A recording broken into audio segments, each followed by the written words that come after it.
क्या आप जानते हैं कि 200 रुपए के नोट पर सांची के किस स्तूप का कौन सा द्वार छपा है? और क्या यह सिर्फ एक द्वार है या इसके पीछे कोई रहस्य भी छिपा है? चलिए इस ऐतिहासिक धरोहर के इतिहास की गहराई में उतरते हैं। मैं हूं विवेक और स्वागत है आपका विवेक एक्सप्लोर्स में। इसे समझने के लिए सबसे पहले हमें यहाँ की संरचना को जानना जरूरी है। लगभग 2300 वर्ष पुरानी यह धरोहर केवल एक स्तूप नहीं बल्कि एक पूरा बौद्ध परिसर है, जिसमें स्तूप, मंदिर, मठ और अशोक स्तंभ आज भी इतिहास की कहानी सुनाते हैं। सम्राट अशोक ने 3री शताब्दी ईसा पूर्व में इस स्तूप का निर्माण करवाया था। तब यह केवल एक साधारण स्तूप था। इसके लगभग 100 वर्ष बाद शुंग और सातवाहन काल में इन चारों भव्य पत्थर के तोरण द्वारों को जोड़ा गया। इस परिसर में कुल 3 स्तूप हैं, स्तूप 1, स्तूप 2 और स्तूप 3।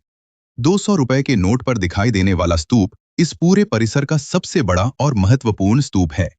इसे सांची स्तूप नंबर 1 या ग्रेट स्तूप भी कहा जाता है, जिसके चारों दिशाओं में 4 भव्य तोरण द्वार बने हुए हैं, उत्तर द्वार, दक्षिण द्वार, पूर्व द्वार और पश्चिम द्वार। इन चारों तोरण द्वारों पर बुद्ध के जीवन, जातक कथाओं और बौद्ध प्रतीकों से जुड़ी कई घटनाएं उकेरी गई हैं और हर द्वार पर अलग-अलग कहानियों का मिश्रण देखने को मिलता है। चलिए अब इन चारों द्वारों को एक-एक करके समझते हैं।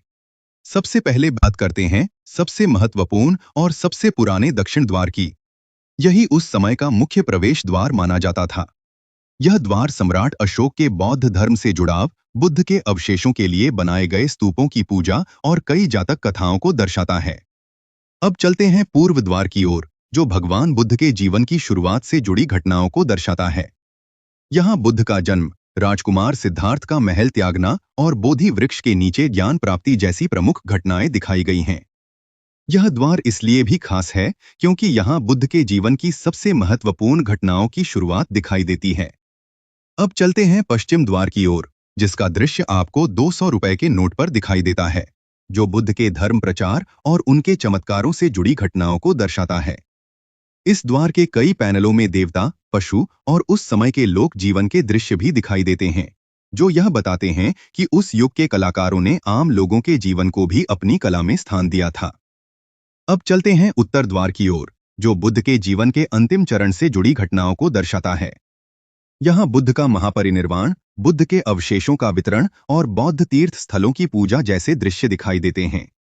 यह द्वार बौद्ध धर्म के अंतिम अध्याय और उसके विस्तार की कहानी सुनाता है। तो ये चारों तोरण द्वार केवल प्रवेश द्वार नहीं हैं, बल्कि अपने आप में एक पूरी कहानी समेटे हुए हैं। क्या यह रोचक तथ्य आपको पहले से पता था? हमें कमेंट में जरूर बताइए।